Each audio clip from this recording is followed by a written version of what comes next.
Fala galera, depois de um longo e tenebroso inverno, voltamos aqui com esse vlogzinho, esse formato vlog, né, assim com câmera na mão mesmo, que é super prático de fazer e dá para indicar umas coisas rápidas para vocês. Bom, rápida na medida do possível, né, eu sempre tento fazer vídeos rápidos, mas não consigo, então relaxa e vamos lá. Hoje eu tenho 3 indicações de chorar para vocês, aqui as 3 indicações da editora Nemo. Mas antes de começar a indicar, vou mostrar para vocês aqui logo, olha, a primeira delas, das indicações, né, é a diferença invisível.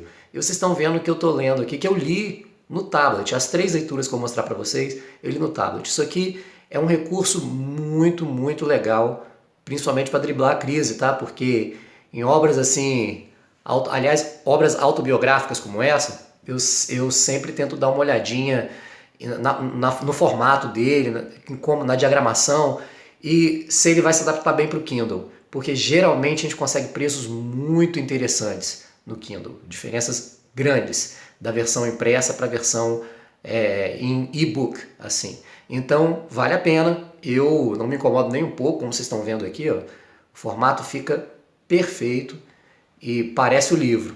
Parece o livro impresso, né? Na verdade, é perfeito o livro impresso, só sem o papel mesmo.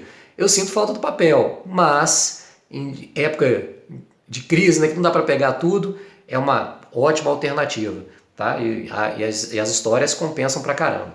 Bom, a primeira delas, que é uma diferença, a diferença invisível, fala sobre uma garota de 27 anos, a Margaret. E ela deve ser assim o nome dela, não sei a pronúncia certa. Ela tem uma vida um tanto quanto diferente das nossas, vamos dizer assim. Ou às vezes você pode até sentir a mesma coisa que ela e não sabe o que está passando. Mas ela parece ser uma garota normal, só que você começa a notar que pequenas coisas no dia a dia dela a incomodam muito, de maneira excessiva. Às vezes um tic-tac de um relógio, o barulho do pisar do tênis no chão, o barulho de canetas num copo, num porta-lápis, né, incomoda muito ela. E você fica o tempo todo se perguntando se aquilo é algum tipo de doença ou se é simplesmente se ela é realmente só uma garota diferente. Enfim, porque você fica sem saber isso pela história, porque a história é toda contada em primeira pessoa. E ela também não sabe qual é a dela. Tá? Mas a Mademoiselle Caroline, aí eu não sei porque deve ser em francês, né? Não sei se lê Caroline, ou se é Caroline, igual em inglês, não sei. Mas a escritora, ela escreveu junto com a Julie Danches também. Duchess, aí francês não é comigo. E elas fazem um trabalho muito interessante na narrativa na hora de contar essa história da Margaret, que é uma história real, tá? Baseada em fatos mesmo, porque eu vou mostrar para vocês aqui o quadro. Olha só que interessante, a história é toda dessa forma. Estão notando? Principalmente no quadro do centro, no quadro do meio, vocês percebem que ela está numa sala e ela está sozinha ali. Só que todos os detalhezinhos da vida dela que vão incomodando ela coloca de vermelho. Olha, veja o tênis, veja o número lá do elevador, o relógio, as canetas, os lápis ali no porta-caneta, no porta-lápis, tudo aquilo que eu falei com vocês, ela vai colocando isso de vermelho na história. E isso chama muito a atenção da gente e você acaba entrando muito, entendendo muito essa dor que a Margaret sente com relação a estar viva. Começa a virar realmente uma coisa de problema existencial. É muito interessante a narrativa toda, o livro é muito leve, muito fluido, e a partir do momento a gente descobre junto com a Margaret o que ela tem. Se ela tem realmente alguma doença, se é só doideira dela, enfim. E aí a gente está cada vez mais envolvido na história e dá para realmente se emocionar com aquilo tudo. E no final você fecha a última página com aquela sensação de, pô, aprendi mais alguma coisa. Pelo menos é uma situação que eu conhecia pouco e aprendi um pouco mais lendo A Diferença Invisível. Então, pô, vale bastante a pena. A segunda dica que eu tenho aqui para dar para vocês hoje vai ser o Não Era Você Que Eu Esperava, como eu já falei também da editora Nemo. E esse quadrinho aqui do Fabien Tolmé, outro nome também que ele já tem para o francês, eu não sei se é assim a pronúncia. Esse é mais pesado do que A Diferença Invisível, porque lá na Diferença Invisível ele não é pesado, é até um quadrinho leve e você ele tem mais um caráter informativo. Aqui, no Não Era Você Que Eu Esperava, ele também tem um caráter informativo. Só que o Fabien ele conta de maneira muito verdadeira a experiência dele com a filhinha dele, que tem síndrome de Down. E ele é muito, muito corajoso ao passar os reais sentimentos dele. Um pouquinho da arte para vocês verem. Os reais sentimentos dele com relação a isso tudo.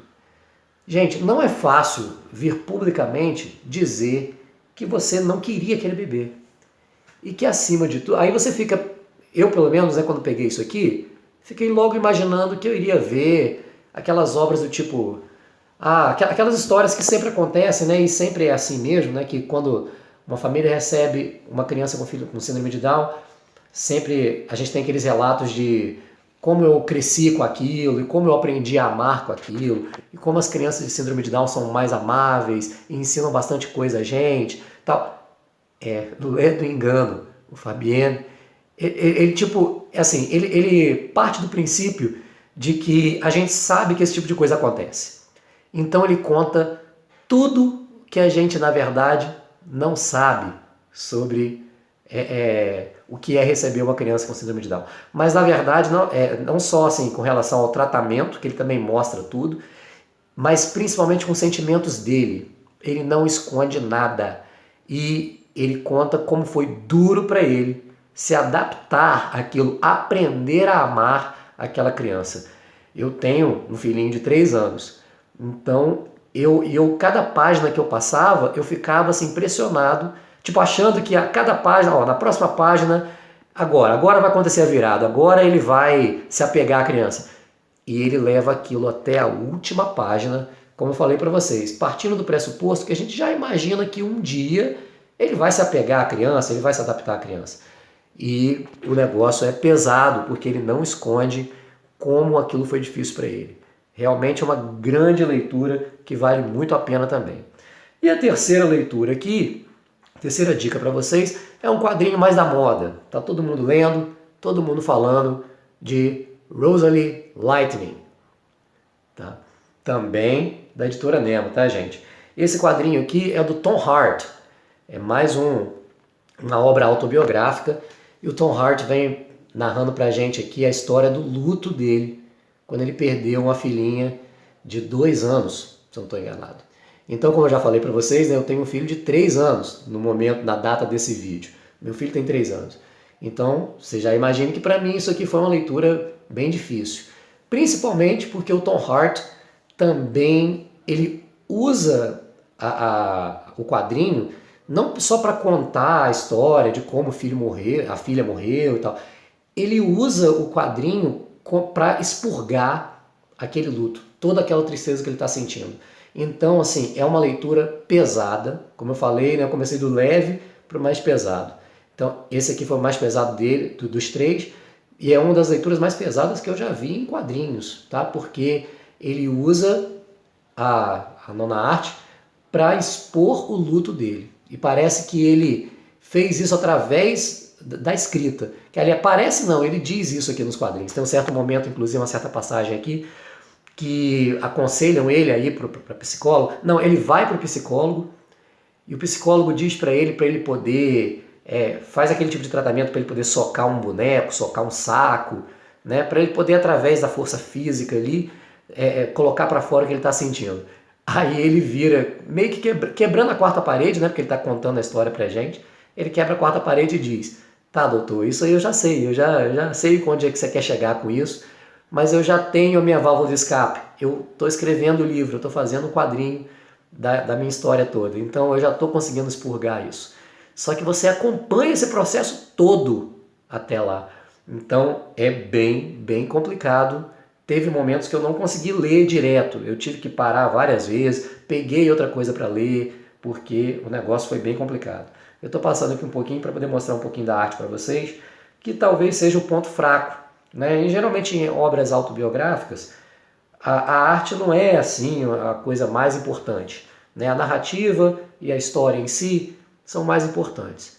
Aqui, às vezes, a arte peca um pouquinho porque ele passa muito tempo da história simplesmente falando da mesma coisa, girando em cima do mesmo tema. E isso é importante que ele gire em torno do mesmo tema para você poder sentir o que ele está sentindo. A ideia da narrativa eu acho que é correta, porque ele quer que você fique incomodado com aquilo e sinta o luto dele de verdade, assim como foi para ele também, né? Para ele e para a esposa dele também. Né? Só que não tem como, em termos de literatura, em termos de leitura, a arte acaba incomodando um pouquinho, mas pouca coisa. Vocês estão vendo aí que também não é nada assim absurdo, né? Então tem horas que dá uma pequena incomodada, mas nada também que vai tirar o mérito dessa leitura aqui. Certo? Bom, espero que vocês tenham gostado aí, já sabem, né? Deixa aí a curtidinha, compartilhe e aguardem nossos próximos vídeos. Beleza? Forte abraço e vem pro quarto mundo.